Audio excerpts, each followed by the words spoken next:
So hello friends, welcome back to your channel. तो आपकी continuous chemistry series में आज हम लेके आए हैं चैप्टर 1 का सेकंड इंपॉर्टेंट पार्ट। तो चैप्टर 1 हमारा सॉलिड केमिस्ट्री है और इसका हम सेकंड पार्ट डिस्कस कर रहे हैं। तो ऐसे क्वेश्चंस हम हर चैप्टर के डिस्कस करते रहेंगे। बीएससी नर्सिंग की अगर आप किसी भी एग्जामिनेशन तैयारी कर रहे हैं, चाहे वो एम्स हो, चाहे वो रूज हो, चाहे राजस्थान का हो, चाहे केजीएमयू हो, चाहे एसजीपीजीआई हो, चाहे एबीवीएमयू हो, चाहे उत्तराखंड हो, चाहे एमएनएस हो, आपका बीएससी नर्सिंग, तो आपको इन सभी वीडियो से पूरा पूरा फायदा मिलने वाला है, क्योंकि सभी में ये कॉमन केमिस्ट्री क्वेश्चंस आते हैं। हम लेवल ऑफ क्वेश्चन थोड़ा हार्ड रखते हैं, क्योंकि अगर आप हार्ड पढ़ाई करेंगे तो आप इजी क्वेश्चन बहुत इजी से कर ले जाएंगे। तो हमारा ऑब्जेक्टिव है कॉन्सेप्ट क्लियर करना आपका। तो हमारा क्वेश्चन जो रहता है वो इसलिए रहता है कि आप हर एक क्वेश्चन में एक नया कॉन्सेप्ट जाने और उस क्वेश्चन से बनने वाले कई नए क्वेश्चंस को आप सॉल्व कर सके। इसलिए हम आपसे जरूर कहेंगे कि हमारे चैनल को जरूर से सब्सक्राइब कर लीजिए और हमारे वीडियो साथ बने रहिए, कि जैसे हम आपको लगातार पढ़ाई करते रहें और आपको नर्सिंग रिलेटेड सारी इंफॉर्मेशन और सारी तैयारी करते रहें। तो चलिए देखते हैं आज के क्या है इंपॉर्टेंट क्वेश्चन। और ये क्लासेस हमारी अब डेली चल रही है, तो हमारे चैनल को जरूर से लाइक कीजिए और सब्सक्राइब कर लीजिए और हमारे साथ तैयारी कीजिए और अपने कमेंट बॉक्स में अपने वैल्यूएबल कमेंट भी प्रोवाइड कीजिए। आइए देखते हैं सॉलिड केमिस्ट्री का आज क्वेश्चन नंबर 1 पार्ट 2। तो पहला क्वेश्चन आ रहा है, the characteristics features of solids are. ठीक है, एक चीज को और ध्यान रखिए, ज्यादातर पेपर आप इंग्लिश मीडियम में आते हैं, तो आप ये मत एक्सपेक्ट कीजिए कि आप हिंदी में ही सिर्फ तैयारी कीजिए, क्योंकि आपको एक्सेल करना है तो इंग्लिश के क्वेश्चंस भी समझिए। हालांकि हम बाईलिंगुअल लैंग्वेज, मतलब दोनों ही लैंग्वेज में समझने की कोशिश करेंगे। ठीक है, तो the characteristic features of solids are. तो सॉलिड के कैरेक्टरिस्टिक फीचर्स क्या क्या होते हैं? डेफिनेट शेप, उनका एक शेप रहता है। डेफिनेट साइज, क्या उनका एक साइज फिक्स रहता है? क्या डेफिनेट शेप और साइज दोनों रहता है? कि डेफिनेट शेप भी रहता है, साइज भी रहता है और रिजिडिटी भी रहती है। क्या ये तीनों चीज सही? तो देखिए, आपको इन चारों में से आंसर बताना है। तो सही आंसर आपकी नजर में क्या है? देखिए, सॉलिड जो होते हैं उनका शेप भी डेफिनेट होता है, साइज भी होता है, रिजिडिटी भी होता है। तो इसमें से आपका बेस्ट आंसर जो है वो है आंसर नंबर डी। मतलब सॉलिड्स जो होते हैं, सॉलिड केमिस्ट्री के सॉलिड्स जो होते हैं, उनका डेफिनेट शेप होता है, याद रखिएगा, डेफिनेट साइज होता है और डेफिनेट रिजिडिटी भी होती है। मतलब शेप, साइज, रिजिडिटी तीनों ही फैक्टर सॉलिड को डिफाइन करते हैं। कॉन्सेप्ट क्लियर कर लीजिए। ओके, क्वेश्चन नंबर 2 की तरफ बढ़ते हैं। ठीक, क्वेश्चन नंबर 2 कह रहा है, which of the following is good good ठीक है, कंडक्टर ऑफ इलेक्ट्रिसिटी। तो देखिए, इस क्वेश्चन में दो चीजें आ रही, पहला पूछ रहा है गुड और दूसरा कह रहा है कंडक्टर ऑफ इलेक्ट्रिसिटी। तो आपको पहले पता होना चाहिए गुड कंडक्टर ऑफ इलेक्ट्रिसिटी कौन होते हैं। गुड कंडक्टर ऑफ इलेक्ट्रिसिटी वही रहेंगे जिनमें जो है फ्री इलेक्ट्रॉन्स रहेंगे, ऐसे इलेक्ट्रॉन्स जो मूव कर सकते हैं, और जब वो मूव करेंगे तो चार्ज पार्टिकल्स कैरी करेंगे एक तरफ से दूसरी तरफ और उसी से इलेक्ट्रिसिटी जनरेट होती है। तो ये कॉन्सेप्ट आपको क्लियर होना चाहिए कि जब भी किसी कंपाउंड को देखें, अगर उसके अंदर फ्री इलेक्ट्रॉन है, तब आप कहेंगे जी हाँ, ये गुड कंडक्टर ऑफ इलेक्ट्रिसिटी हो सकता है। तो ये ऑप्शंस देखिए क्या क्या है। ऑप्शंस है डायमंड, सिलिकॉन, ग्रेफाइट और अमोर्फस कार्बन। इसका सही आंसर क्या है? इसका सही आंसर जानने के लिए आपको पता होना चाहिए कि इसमें फ्री इलेक्ट्रॉन्स है। ठीक है, तो डायमंड का अगर आप स्ट्रक्चर देखिए तो कैसा होता है? टेट्राहेड्रल शेप टाइप का होता है। ठीक है, देखिए इस तरीके का होता है। ठीक है, टेट्राहेड्रल शेप टाइप का। तो कार्बन की वैलेंसी क्या होती है? 4। अब इसके अकॉर्डिंगली इसके 4 के अगेंस्ट 4 प्रेजेंट है, 1 2 3 4। तो चारों वैलेंसी सेटिस्फाइड है, तो फ्री इलेक्ट्रॉन्स तो डायमंड में नहीं है। आप सिलिकॉन देखिए तो अमोर्फस सॉलिड है, अमोर्फस कार्बन भी अमोर्फस, इसमें शॉर्ट रेंज ऑर्डर होता है। ग्रेफाइट का स्ट्रक्चर देखते हैं। ग्रेफाइट का स्ट्रक्चर देखिए कुछ इस तरीके से होता है। ठीक है, आपने देखा होगा ग्रेफाइट का स्ट्रक्चर। कॉन्सेप्ट क्लियर करते चलिए फ्रेंड्स। ठीक है, ये देखिए ग्रेफाइट का स्ट्रक्चर होता है। तो अगर कार्बन हम यहां माने यहां है, तो इसके अक्रॉस कितने कार्बन? देखिए यहां होगा 1 2 और 3। तो मतलब कार्बन के अक्रॉस 3 प्रेजेंट है, तो एक इलेक्ट्रॉन अभी जो है ऑक्यूपाइड नहीं है, और ये क्या है? फ्री है। तो जब ये फ्री है तो ये फ्री टू मूव होगा, जब फ्री टू मूव होगा तो इलेक्ट्रिसिटी कंडक्ट करेगा। तो डायमंड और ग्रेफाइट हालांकि कार्बन के ही फॉर्म्स हैं, एमोर्फस कार्बन और सिलिकॉन तो शॉर्ट रेंज ऑर्डर वाले, सिलिकॉन सेमीकंडक्टर होता है। अब इसमें ऑप्शन या तो डायमंड होता है या ग्रेफाइट होता है। तो डायमंड और ग्रेफाइट में, क्योंकि ग्रेफाइट में एक फ्री इलेक्ट्रॉन प्रेजेंट है और डायमंड में नहीं प्रेजेंट है, क्योंकि स्ट्रक्चर की वजह से, इसलिए graphite is a good conductor of electricity because it has, क्योंकि इसके पास फ्री इलेक्ट्रॉन है। क्यों है? उसके स्ट्रक्चर की वजह से। ठीक है, जिसमें 3 ही वैलेंसी सेटिस्फाइड हो रही, एक नहीं हो रही। कॉन्सेप्ट क्लियर हुआ? आइए चलते हैं नेक्स्ट क्वेश्चन की तरफ। क्वेश्चन नंबर 3 देखिए क्या है। ठीक है, डायमंड किस चीज का एग्जाम्पल है? Diamond is an example of. Question देख लेते क्या क्या है। उसमें दिया हुआ है कि डायमंड जो है एमॉर्फस सॉलिड है, ठीक, सॉलिड है विद हाइड्रोजन बॉन्डिंग, इलेक्ट्रोवायलेंट सॉलिड है कि कोवलेंट सॉलिड है। ठीक है, तो मैंने आपको क्या बताया था, डायमंड का स्ट्रक्चर टेट्राहेड्रल टाइप का बताया था ऐसे। अब समझिएगा, कॉन्सेप्ट क्लियर है तो आपको सॉल्व करने में क्वेश्चन कोई भी दिक्कत नहीं होती। बिल्कुल ध्यान से समझिए, ये स्ट्रक्चर बताया टेट्राहेड्रल। एमॉर्फस सॉलिड वो होता है इनका शॉर्ट रेंज ऑर्डर, तो ये तो बहुत फिक्स रेंज ऑर्डर होता है किस, तो ये तो आंसर गलत है। सॉलिड विद हाइड्रोजन बॉन्डिंग, तो हाइड्रोजन बॉन्ड कब बनता है? हाइड्रोजन बॉन्ड तब बनता है जब एक इलेक्ट्रोनेगेटिव एटम हो और उसके साथ जो है एक हाइड्रोजन लगा हो, जैसे फ्लोरीन है, क्लोरीन है, ऑक्सीजन है, तो उसके साथ अगर हाइड्रोजन अटैच हो तब हाइड्रोजन बॉन्ड बनते हैं, डॉटेड लाइन से शो किए जाते हैं। लेकिन यहाँ पे क्या, यहाँ तो हाइड्रोजन है नहीं, तो ये आंसर सही नहीं होगा।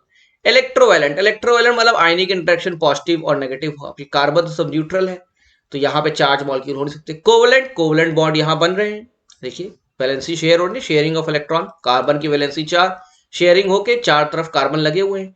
तो डायमंड क्या है, उसमें फ्री इलेक्ट्रॉन तो नहीं होता और साथ साथ शेयरिंग होती है, इसलिए क्या है, this is a covalent solid. Solid तो है ही है because it has definite shape, definite size, rigidity है, इसलिए सॉलिड है। और किससे क्या, क्योंकि कोवलेंट इंटरेक्शन, इसलिए कोवलेंट सॉलिड है। ओके, बाकी सॉलिड भी आप समझ गए होंगे। आइए देखते हैं नेक्स्ट क्वेश्चन। देखिए बहुत अच्छा क्वेश्चन है, question number 4, solid NaCl is a bad conductor of electricity because. अब देखिए इसमें दो चीजें लिखा है, एक NaCl है, फिर लिखा हुआ है सॉलिड, फिर कहा है बैड, किस चीज का, इलेक्ट्रिसिटी का। ठीक, तो आप तो NaCl जानते हैं Na प्लस और Cl माइनस, तो आप देख रहे हैं यहाँ पे पॉजिटिव और नेगेटिव चार्जेस है, और ये ऊपर से कह रहा है कि ये पॉजिटिव नेगेटिव चार्जेस होने के बाद भी बैड कंडक्टर इलेक्ट्रिसिटी का। ठीक है, लेकिन यहाँ पे टर्म यूज हुआ है सॉलिड, तो जो NaCl होता वो तो गुड कंडक्टर था क्योंकि उसमें पॉजिटिव नेगेटिव थे, सॉलिड NaCl में क्यों ऐसा हो रहा है, क्यों? इसका आंसर क्या हो सकता है, there are no electrons in it, तो इलेक्ट्रॉन्स तो है ही है, NaCl में Na पॉजिटिव NaCl नेगेटिव तो होना ही होना है। There are no ions in it, ions भी हैं, positive negative ions. Covalent solid है, कोवलेंट होता ही नहीं है क्योंकि ये तो शेयरिंग होना नहीं है, पॉजिटिव और नेगेटिव इलेक्ट्रोवैलेंट है। There is no velocity of ions in it, तो क्योंकि सॉलिड है ये, तो क्या होता है कि इसमें इलेक्ट्रॉन्स भी है, आयंस भी है, कोवलेंट भी नहीं है, लेकिन क्योंकि इस पे वेलोसिटी नहीं होती सॉलिड होने की वजह से, मतलब मूवमेंट नहीं है, तो जब मूवमेंट नहीं है तो कंडक्शन नहीं है। मैंने आपको कहा था इलेक्ट्रॉन होना चाहिए और उसके अंदर कैपेसिटी होनी चाहिए मूवमेंट की, तो मूवमेंट हो नहीं रहा है, इस वजह से कंडक्शन ऑफ इलेक्ट्रिसिटी होगा नहीं, इसलिए solid NaCl bad conductor of electricity. अगर मूवमेंट ऑफ इलेक्ट्रॉन पॉसिबल होता तो गुड कंडक्टर ऑफ इलेक्ट्रिसिटी होता। समझ में आई बात? तो वेलोसिटी ना होने की वजह से क्या है, bad conductor of electricity. Next question आइए देखते हैं। बताइए, पिछला आपने चैप्टर अटेंड किया होगा, उसमें आपको मालूम हुआ होगा कि कैसे आपको तैयारी करनी है, और उसमें बहुत डिटेल में मैंने डिस्कशन किया था, बहुत इंपॉर्टेंट क्वेश्चन से कॉन्सेप्ट उस क्लास में मैंने क्लियर कर दिया था। अब ये क्वेश्चंस आपको प्रोवाइड करता रहूंगा, देखूंगा कि आपने उस क्लास से क्या सीखा है और इस क्लास में क्या इंप्लीमेंट कर रहे हैं। An example of crystalline solid. अब क्रिस्टलाइन सॉलिड देखिए, मैंने पिछली क्लास में ही पढ़ाया था, क्रिस्टलाइन सॉलिड होता क्या है। क्रिस्टलाइन सॉलिड में पता है आपको, लॉन्ग रेंज ऑर्डर होता है और अमॉर्फस में शॉर्ट रेंज ऑर्डर होता है, तो इसमें आपको ढूंढना है जिसका लॉन्ग रेंज ऑर्डर होगा वही क्रिस्टलाइन है। तो ऑप्शन दिया रबर, ग्लास, प्लास्टिक, शुगर। अब आप ये देखिए, रबर हो चाहे ग्लास हो चाहे प्लास्टिक हो, इसमें सब में जो है शॉर्ट रेंज ऑर्डर होती है। ठीक है, और शुगर ऐसा है जिसमें जो है आपका लॉन्ग रेंज ऑर्डर होता है। ठीक है, तो लॉन्ग रेंज ऑर्डर होने की वजह से क्या है, ये क्रिस्टलाइन सॉलिड है। ठीक है, तो शुगर क्या है, क्रिस्टल है और क्रिस्टलाइन सॉलिड की कैटेगरी में आता है। ठीक है, नेक्स्ट क्वेश्चन देखिए, ये भी क्वेश्चन बहुत अच्छा है और इस पे कई कॉन्सेप्ट क्लियर होंगे। डायमंड एंड ग्रेफाइट आर, तो आपको पता है कार्बन के दो फॉर्म है, डायमंड और ग्रेफाइट, और मैंने बार बार बताया कार्बन में जब अगर 4 कार्बन सराउंडेड और डायमंड स्ट्रक्चर बना रहता है और 3 हो तो ग्रेफाइट होता है, तो उसी हिसाब से कंडक्शन और डेंसिटी और कंडक्टिविटी सब कुछ डिसाइड होती रहती है। तो डायमंड और ग्रेफाइट जो कार्बन के दो फॉर्म से वो एक्चुअली है क्या, आइसोमर है कार्बन के, एलोट्रॉप है, पॉलीमर है, क्या आइसोटोप है। ठीक है, देखिए अगर दो कंपाउंड, याद रखिएगा दो कंपाउंड जिनके मॉलिक्यूलर फॉर्मूला सेम है, ठीक सेम, और स्ट्रक्चर उनके क्या है, डिफरेंट है, तो ऐसे कंपाउंड को तो आइसोमर कहते हैं। ठीक, दूसरा है अगर दो कंपाउंड जिसके एटॉमिक नंबर सेम है, ठीक है, और मॉलिक्यूलर मास डिफरेंट है, तो ऐसे कंपाउंड को क्या कहते हैं? ऐसे कंपाउंड को आइसोटोप कहते हैं। ठीक। और पॉलीमर क्या होता है? पॉलीमर आपको पता है मोनोमर से पॉलीमर बनता है, जैसे आपका अमीनो एसिड से प्रोटीन बन रही है, न्यूक्लियोटाइड से पॉलीन्यूक्लियोटाइड बन रहा है। तो डायमंड और ग्रेफाइट क्या है? डायमंड और ग्रेफाइट है एलोट्रॉप्स। ठीक है, एलोट्रॉप्स एक एलिमेंट जो दो फॉर्म में एग्जिस्ट कर सकता है, एक फॉर्म है डायमंड का, एक फॉर्म है ग्रेफाइट का, तो ऐसे एलिमेंट्स को हम एलोट्रॉप्स कहते हैं। आइसोमर नहीं कहें क्योंकि आइसोमर की डेफिनेशन फिट नहीं होती, पॉलीमर वो है नहीं, आइसोटोप की डेफिनेशन फिट नहीं होती। डायमंड और ग्रेफाइट क्या है? एलोट्रॉप्स है। एलोट्रॉप्स मतलब एक एलिमेंट दो फॉर्म में एग्जिस्ट कर सकता है, या तो ग्रेफाइट और या तो डायमंड में एग्जिस्ट कर रहा है, जिसमें डायमंड जो है आपका 4 कार्बन सराउंडेड है और ग्रेफाइट में 3 कार्बन सराउंडेड है। आइए देखते हैं नेक्स्ट क्वेश्चन क्या है। क्वेश्चन नंबर 7 देखिए। ठीक है, तो बहुत से क्वेश्चंस बनते हैं, अलग अलग क्वेश्चन डिस्कस कर रहे हैं। Vacant space in BCC lattice is, अभी पूछा है वैकेंट स्पेस कितना होता है? वैकेंट स्पेस मतलब खाली जगह। बीसीसी क्या हो गया? बीसीसी क्या हो गया? Body centred cubic. Body centred cubic कैसा होता है? ऐसा होता है। ठीक है, ये आपको मालूम है। यहां पे है एटम, यहां है, यहां है, यहां है, और यहां है, यहां है, यहां है, और बीच में एक रहता है जिसे कहते हैं बॉडी सेंटर्ड क्यूबिक। ठीक है, इसमें वैकेंट स्पेस कितना है, कैसे कैलकुलेट करेंगे? आपको इसका पैकिंग एफिशिएंसी का फॉर्मूला पता है? पैकिंग एफिशिएंसी कितनी होती है बॉडी सेंटर्ड क्यूबिक की? कितनी होती है? याद कर लीजिएगा, 68% होती है। ठीक है, चैप्टर्स को पढ़ना स्टार्ट कर दिए एनसीईआरटी से, 68% होती है। ठीक है, तो ये पैकिंग एफिशिएंसी हो गई। तो जो पैक नहीं है वो जगह क्या है? खाली है। तो वैकेंट स्पेस क्या होगा? 100 माइनस पैकिंग एफिशिएंसी। तो पैकिंग एफिशिएंसी कितनी हुई? 68। तो 100 माइनस 68 कितना हुआ? 32%। तो इसका मतलब आंसर क्या होगा इसका? 32%। तो अगर आपको इसकी पैकिंग एफिशिएंसी पता होती तो आप उसको 100 से माइनस कर दिए, वही उसका वैकेंट स्पेस है। ऐसे कोई भी लैटिस है, उसकी पैकिंग एफिशिएंसी पता है, उसको 100 से माइनस कर दीजिए, वो उसका वैकेंट स्पेस कहलाएगा। ठीक है, चलते हैं नेक्स्ट क्वेश्चन की तरफ। क्वेश्चन नंबर 8, फिर बॉडी सेंटर क्यूबिक की बात कर रहे हैं कि इसका कोऑर्डिनेशन नंबर कितना होता है। ठीक है, अभी छोटे छोटे क्वेश्चन देखिए, मैं आपको बिल्कुल ध्यान से बताऊं कि नर्सिंग एग्जामिनेशन में बहुत कठिन क्वेश्चन नहीं आते, नीट में आते हैं। नीट की मैं बात नहीं कर रहा हूं, नीट में आते हैं, लेकिन नर्सिंग एग्जामिनेशन में बहुत कठिन क्वेश्चन नहीं आते और स्ट्रेट फॉरवर्ड आते हैं। ठीक है, जो हम क्वेश्चन कवर कर रहे हैं थोड़ा सा हार्ड भी हो सकते हैं, थोड़ा सा इजी भी हो सकते हैं। तो कुछ एग्जामिनेशन के लिए वो लेवल के हैं, कुछ एग्जामिनेशन के ज्यादा हार्ड है, लेकिन आप सब कुछ पढ़िए क्योंकि आपको कई एग्जामिनेशन देने हैं। ठीक है, आपको एमएनएस भी देना है, आप जरूरत पड़ी तो आईबीएमयू भी देंगे, आप एम्स भी देंगे, जहां आपका सिलेक्शन हो जाएगा वहां आप कराएंगे। आप केमिस्ट्री की तैयारी नहीं कर रहे हैं, आप नर्सिंग की तैयारी कर रहे हैं, ये ध्यान रख करिए। ठीक है, तो बॉडी सेंटर्ड क्यूबिक लैटिस, जैसे मैंने पिछले बताया बीसीसी लैटिस, बीसीसी, इसका कोऑर्डिनेशन नंबर क्या होता है? तो आपको पिछले क्वेश्चन से समझ में आया बॉडी सेंटर्ड क्यूबिक क्या होता है। फिर आपको मैंने वहां एक टर्म यूज किया पैकिंग एफिशिएंसी, वो आपको क्लियर हो गया। फिर वैकेंट स्पेस, तो पता चला पैकिंग एफिशिएंसी 68% है, 68, और वैकेंट स्पेस पता 32%। अब कोऑर्डिनेशन नंबर क्या होता है ये मालूम हो तभी तो आप बताएंगे। तो कोऑर्डिनेशन नंबर का मतलब होता है सराउंडिंग एटम्स कितने होते हैं। ठीक है, सराउंडिंग एटम्स कितने हैं, इस बेसिस पे डिसाइड होता है कोऑर्डिनेशन नंबर क्या है। तो बीसीसी लैटिस में सराउंडिंग एटम्स कितने होते हैं? देखिए, ये होता है स्ट्रक्चर, मैंने बताया था पिछली बार भी। ठीक है, तो हर जगह तो एटम यहाँ पे प्रेजेंट है, ठीक है, और बीच में है। ठीक है, तो इसके सराउंडिंग एटम टोटल है 8। ठीक है, तो सही आंसर कितना है? 8।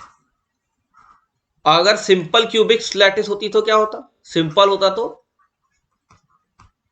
ठीक है, तो वो कितने होते? 6 होते। लेकिन यहां हमारे पास ऑप्शन बॉडी सेंटर क्यूबिक है, तो बॉडी सेंटर क्यूबिक में कोऑर्डिनेशन नंबर 8 है। सराउंडिंग एटम को कोऑर्डिनेशन नंबर कहते हैं। क्वेश्चन नंबर 9 देखिए, डिफेक्ट की बात आ गई तो अलग अलग टाइप क्वेश्चंस कवर किए। Which defect causes decrease in the density of the crystal? अब क्रिस्टल तो बनता है, लॉन्ग रेंज ऑर्डर रहता है, ये आपको पता है।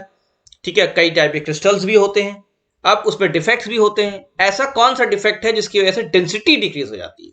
तो फ्रेंकल डिफेक्ट भी है, शॉर्ट की डिफेक्ट भी, इंटरस्टिशियल और सेंटर। लेकिन अब ये बताना यहाँ पे है कि कौन सा ऐसा डिफेक्ट है जिसमें डेंसिटी कम होगी। डेंसिटी कम कब होगी? जब उसमें अंदर का मटेरियल कम हो जाएगा। तो पहले देखते हैं आइए शॉर्ट की इफेक्ट और फ्रेंकल डिफेक्ट देखते हैं क्या है, तो आपको बिल्कुल क्लियर हो जाएगा।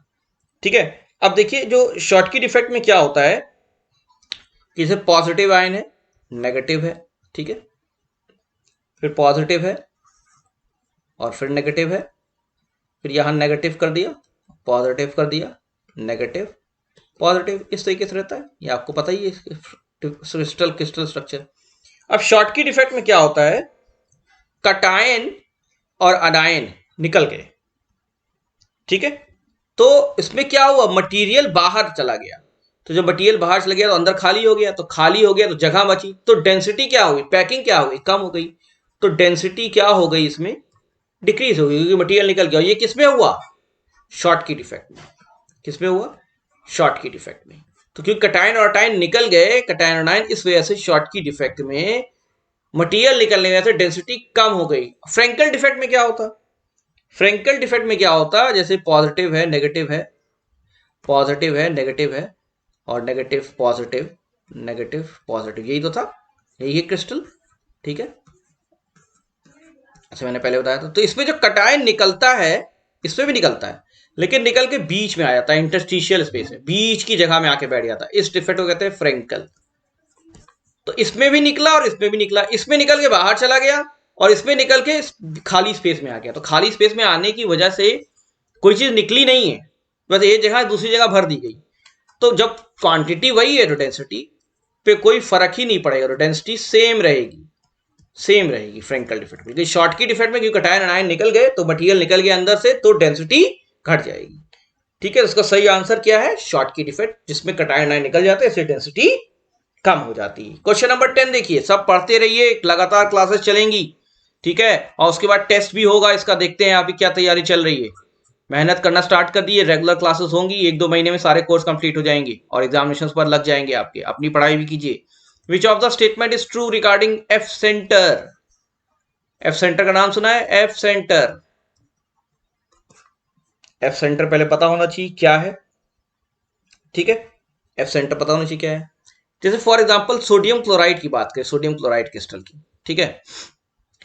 तो अगर हम देखिए सोडियम क्लोराइड क्रिस्टल की हम बात करते हैं, यहां समझाते हैं आपको। देखिए जैसे सोडियम क्लोराइड है, सोडियम क्लोराइड कैसा है, Na+, ठीक, ओके, Cl-, Na+, ठीक है, Cl-, ऐसे ही करके Cl-, Na+, Cl- और Na+, ठीक, ओके। ऐसा क्रिस्टल होता है NaCl का। अब इसको अगर हीट किया जाए, क्या किया जाए, हीट, किसके प्रेजेंट में, सोडियम वेपर के प्रेजेंट में, सोडियम वेपर। तो हीट तो किया जा रहा है, क्या सोडियम वेपर है। अब सोडियम वेपर है तो सोडियम आएगा, सोडियम का रोल आएगा। उसमें क्या होता है, जैसे Na है, Cl- है, Na है, Cl- है, ये बना हुआ है आपका पहले से। तो क्या होता है कि जब हीट करते हैं तो सोडियम की वजह से एक एक्स्ट्रा सोडियम आके यहाँ पे लग जाता है, ये आया बाहर से, ठीक है। बाकी चीजें वही है, कोई चेंज नहीं हुआ है, ठीक है। ये जो पहले ऊपर वाला स्ट्रक्चर था सेम था, ये सब कनेक्टेड था। लेकिन यहाँ पे जब एक्स्ट्रा सोडियम हीट किया तो एक्स्ट्रा सोडियम आके लग गया। तो न्यूट्रलिटी मेंटेन करने के लिए, क्या मेंटेन करने के लिए, कि स्ट्रक्चर न्यूट्रल रहे। न्यूट्रल क्यों रहे, क्योंकि देखिए अभी तक तो न्यूट्रल था, लेकिन ये एक्स्ट्रा जो पॉजिटिव आया उसने स्ट्रक्चर को पॉजिटिव बना दिया, तो यहां आके एक इलेक्ट्रॉन लग जाता है, ठीक है। तो ये दो चीजें आ गई, एक बाहर से सोडियम आया और अंदर से इलेक्ट्रॉन आया। और ये इलेक्ट्रॉन आने की वजह से क्यों आया, जैसे न्यूट्रलिटी मेंटेन रहे, ठीक। तो एक्स्ट्रा सोडियम ऐड हुआ और इलेक्ट्रॉन आके ऐड हुआ। तो ये जो इलेक्ट्रॉन आके ऐड होता है, इसी को हम कहते हैं एफ सेंटर का कॉन्सेप्ट। क्या कहते हैं, एफ सेंटर। अब समझिए इससे, जब ये आएगा तो क्या आ गया, इलेक्ट्रॉन। अब इस इलेक्ट्रॉन के एडिशन से कलर चेंज हो जाता है क्रिस्टल का, ठीक है। कंडक्टिविटी बढ़ जाती है क्योंकि इलेक्ट्रॉन बढ़ गया, और आके ये खाली जगह में आके बैठ जाता है क्योंकि एक्स्ट्रा सोडियम आए आ गया। तो एफ सेंटर समझ गया आप क्या हो गया। तो एफ सेंटर के लिए क्या स्टेटमेंट सही है, F centre produces colour to the crystal. अभी जो इलेक्ट्रॉन एक्स्ट्रा ऐड होता है ना, तो कलर चेंज करता है। अब सोडियम वेपर की वजह से कलर चेंज हो जाता है सोडियम क्लोराइड का, यस, कलर चेंज होगा, क्यों, क्योंकि इलेक्ट्रॉन आके ऐड हुआ एफ सेंटर, ठीक है। Electrons are held in the void of the crystal. तो जो खाली जगह में इलेक्ट्रॉन आ गया, खाली जगह में आना ही आना, ये भी स्टेटमेंट सही। कंडक्टिविटी बढ़ेगी, बढ़ेगी क्योंकि इलेक्ट्रॉन बढ़ा। तो सारे स्टेटमेंट सही हैं, तो ऑप्शन नंबर डी सही है। तो आपको एफ सेंटर कॉन्सेप्ट क्लियर हो गया। तो ये कॉन्सेप्ट बहुत इंपॉर्टेंट है, एफ सेंटर में सोडियम आहार से आके ऐड हुआ और इलेक्ट्रॉन ने ऐड हो गया वहां पे न्यूट्रलिटी मेंटेन करने के लिए। ठीक है, तो फ्रेंड्स हमारे थे आज के बहुत ही इंपॉर्टेंट क्वेश्चन, और ऐसे क्वेश्चन अभी हम सॉलिड केमिस्ट्री के और सॉल्व कराएंगे। आप सॉलिड केमिस्ट्री एनसीईआरटी से पढ़ना स्टार्ट कर दीजिए। पिछला वीडियो अगर आपने नहीं देखा उसको जरूर से देखिए, बहुत कॉन्सेप्चुअल क्लास थी वो, और अब हम रेगुलर एमसीक्यूज कराते रहेंगे, और जब तक आपका सॉलिड केमिस्ट्री बिल्कुल तैयार हो जाएगा हम नेक्स्ट मूवमेंट सॉल्यूशन की तरफ कर जाएंगे। रेगुलर ये क्लासेस चलनी है, बने रहिए मेरे चैनल साथ, सब्सक्राइब कर लीजिए, पढ़िए अच्छे से, और बेस्ट ऑफ लक, मोटिवेटेड रहिए। Thank you.